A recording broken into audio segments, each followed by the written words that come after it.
这次我们几乎都是住在海云台的 L7 Hotel。在出发之前做功课的时候，有发现蛮多釜山所谓的饭店，看起来都像是分租套房的感觉，可能是没有门禁，几个不同的饭店共用同一栋大楼这样，或是某些房间装潢被魔改的看起来不太舒服，感觉怪怪的，所以最后还是选择大品牌的饭店来住。海云台很热闹，主要的街道这里很像是首尔的弘大，街道两旁都是餐厅，就算很晚也不怕没有东西吃。走到最近的捷运站大概500公尺，人行道很宽敞，饭店走过来也不太会累。捷运的话就是这样，跟首尔差不多，就是人少了一点，大多数地方都会到，不然就是叫 Uber。但不知道是釜山的道路设计的不好，还是釜山的司机控制电车的刹车特别的粗犷，在釜山搭计程车特别容易晕车，难道是我的问题吗？釜山的第一餐，我们来吃 Old Mansion， 在西面的木造老屋子。这里是用这种点餐机，可以选各国语言，点完以后直接在上面插信用卡付款，超方便，很适合不会韩文或者是不想与人互动的人。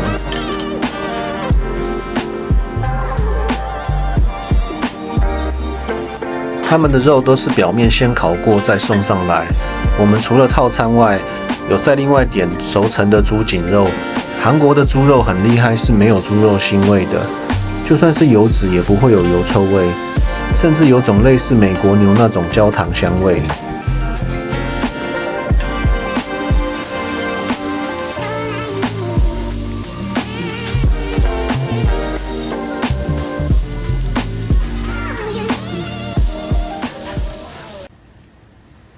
吃完 Old Mansion， 经过猪肉汤饭一条街，真的太香了，忍不住进来吃这家秀英本家。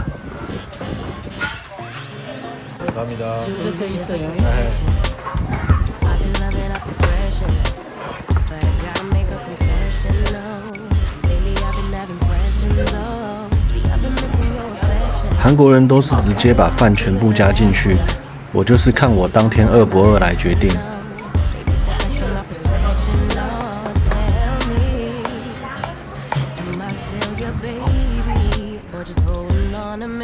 Oasis Roasters 位在广安里，是蛮受当地人喜欢的一家咖啡店。我是看韩国 YouTuber 的影片才知道的。店里的空间蛮宽敞的，不会放太多座位，很舒服的环境。这里的甜点也很有名，不过今天还没吃饭，我们就只有喝咖啡。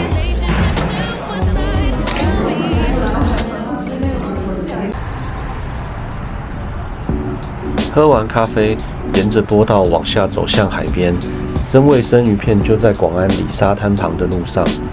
店铺的装潢很明亮干净。这是一家卖比目鱼生鱼片的餐厅。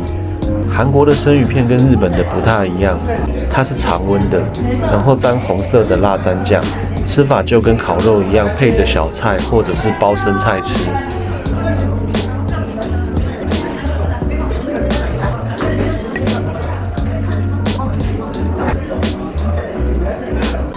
我们有多点一个黄豆粉生鱼片拌饭，拌着海苔生菜吃，很爽口，很像在吃手卷的感觉。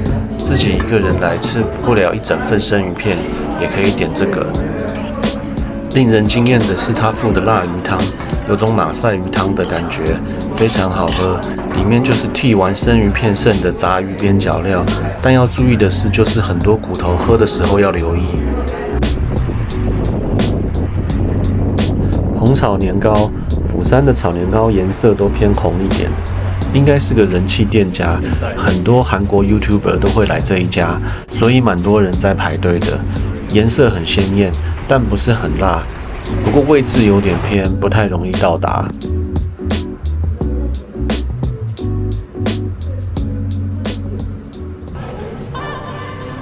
如果你看过首尔男子逛街攻略的话，那么接下来这段是釜山男子逛街攻略。你只有半天的时间可以逛街，那么就直接来新世界百货吧。大多数的韩国潮牌这里都有，基本上可以满足绝大部分人的购物需求。这栋超大，这里还有我每次去现代首尔必逛的 Worksout。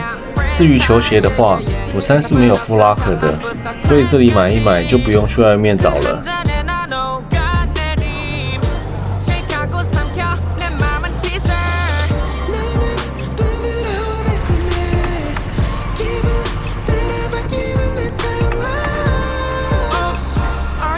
另外有一些街边店聚集的地方是田浦咖啡街这边，这里最有名的就是这家 Breaky Table。整间店从装潢到商品，营造出一种乡村风格。商品都是一些厨房用具跟餐具，价格也不贵，不过东西就没有那么独特。有些在台湾也有看到过。如果你是对餐具很讲究的人，那来不来也没关系，比较像是来感受它营造出的 vibe。Love Mansion 也是蛮多人推荐的店，这家就是一间服装选品店，也有一些他自己的自创品牌，一共有2层楼，2楼还有卖一些古着，但也不知道是不是在换季的原因，店里的东西不太多，逛起来有一点空虚。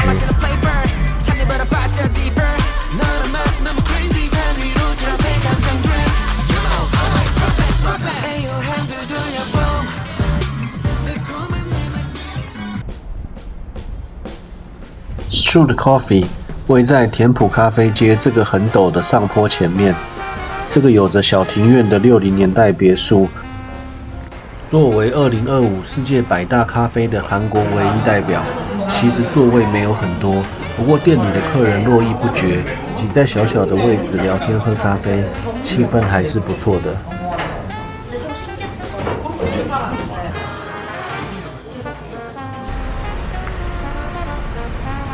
在我们走去下一站巴伦萨的路上，无意间逛到了 Casina。Casina 也是一间球鞋潮牌的选品店，在首尔的圣水洞跟汉南洞都有分店，有点像是韩国的 Kiss， 蛮好逛的。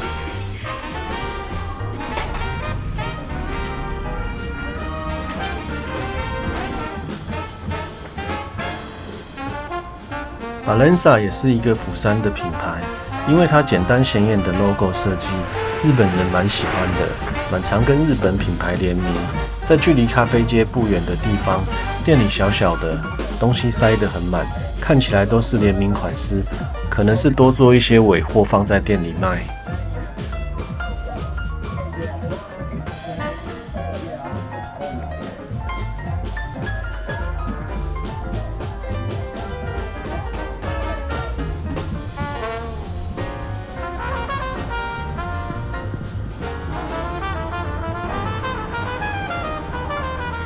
里在磨披萨，我们是来总店这边，不夸张，在这个小小的 block 有一间它的1号店、2号店以及外带专门店，甚至还有一个店面是专门给取号客人等待休息用的。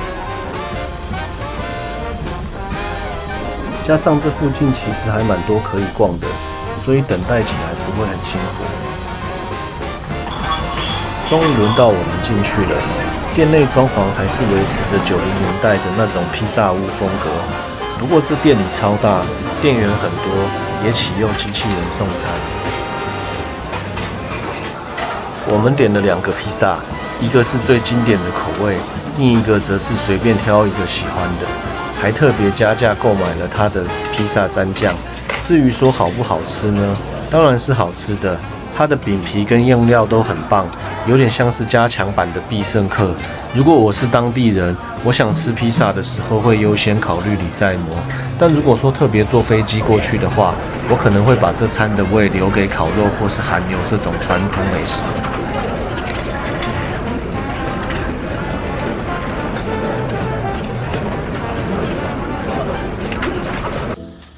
广安里烤肠，这是我目前吃过最好吃的烤肠了。整间店从门外就香气四溢，点菜是至少要点3份内脏，一共有牛小肠、牛大肠还有牛肚。肠子看起来应该都是先烫过的，店员小哥也会来帮你烤。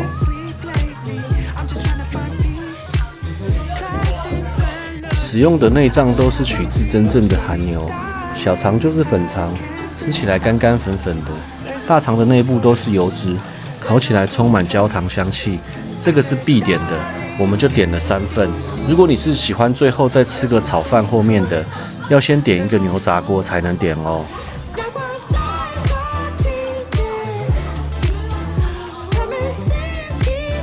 水边最高猪肉汤饭，它是24小时营业的，就算半夜11、2点来也是要排队。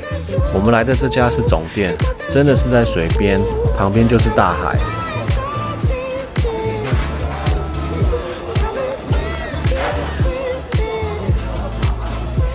这几天吃了4家不同的猪肉汤饭，水边的总店是我觉得最好吃的。除了汤头很香，没有猪臭味以外，里面的猪肉跟血肠也都保持着很新鲜的状态，当然也都没有任何腥味。如果酒喝得多或重口味吃多了的话，对于缓解胃肠不适或者胃食道逆流也蛮有帮助的。好了吗？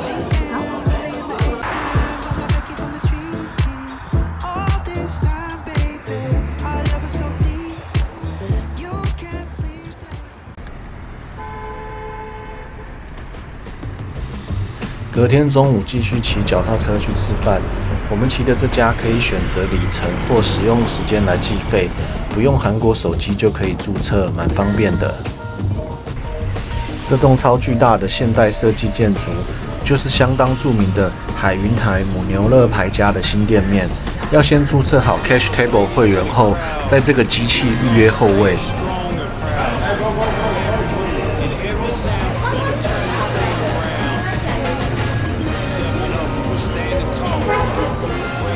大概等待约1个小时，便带领着我们入座。这里有提供3种肉类，我们就是3种肉都各点2份。接着就是让专业的大叔大妈来帮我们烤肉了。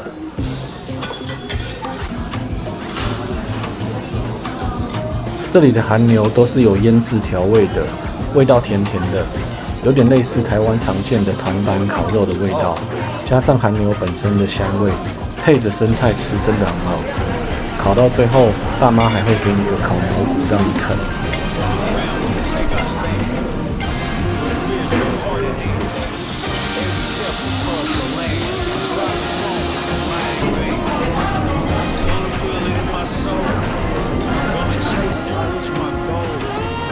胶囊列车算是釜山蛮著名的观光行程，建议一定要事先预定好，不然很难买票。我们只有买单趟车程。我们是在傍晚的时间搭车，所以是往市区的方向搭，这样海跟夕阳会在你的左前方，画面拍起来比较漂亮。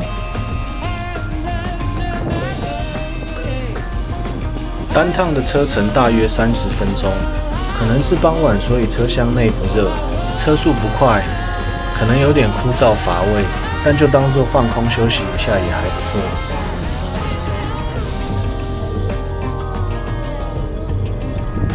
下车后，我们就沿着海岸线走回饭店，这就是住在海云台的好处。这个下坡通往海滩，很像是加州的 Redondo Beach。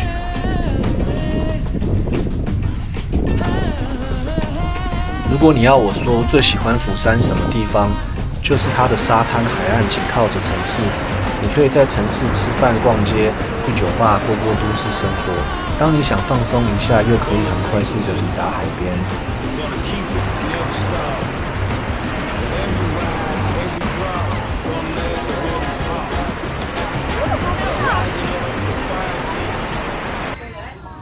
60炸鸡，据说一天只炸60只鸡，所以就叫60炸鸡。很多人是因为 BTS 的曾国在直播中吃过而知道它。我们点了最有名的 CCC 炸鸡，吃起来有点甜，有点像麦片虾的那种味道。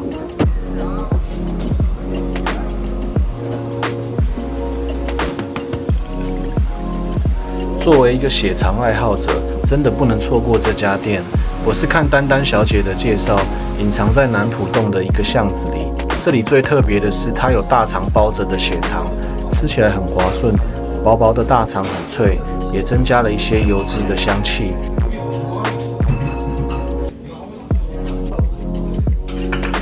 另外还有血肠牛大肠锅，满满的牛肠。虽然我已经觉得这家的血肠几乎没有什么血腥味了，但还是害怕的人可以吃这个锅，锅的味道已经完全盖住大多数的味道了。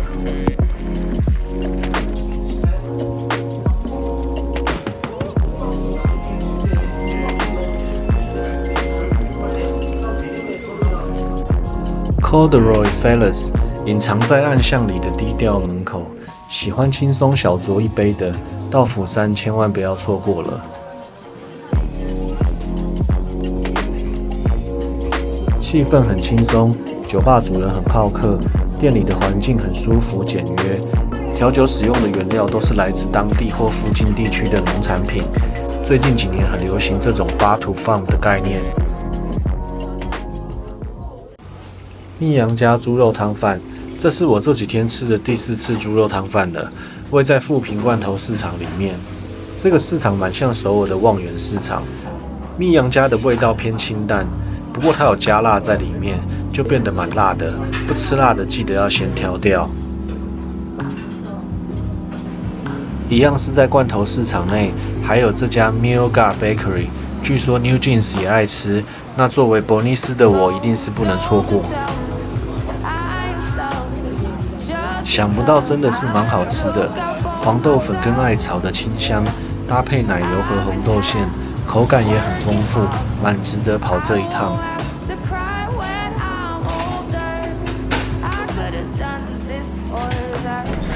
Heavy Moment 位在白浅滩文化村的入口，外观跟照片或影片里有点落差。作为一个指标性的网红店，店里坐满了要拍照的客人。2楼还有个专门拍照的座位区，不太建议周末过来。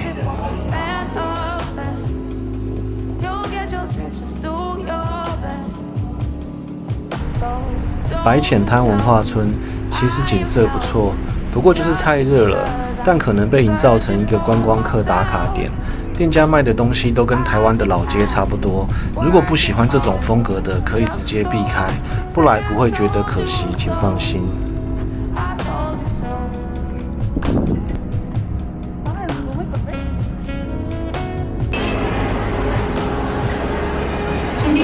P-Arc 位在引岛上的超大型景观咖啡厅，从白浅滩文化村坐车过来大概还要10几分钟。这里非常大，可能有好几百平，因为是周末，感觉像是当地人遛小孩的地方。要坐到可以看海的位置，可能要等一阵子。不过人太多了，可能不会有太放松的感觉。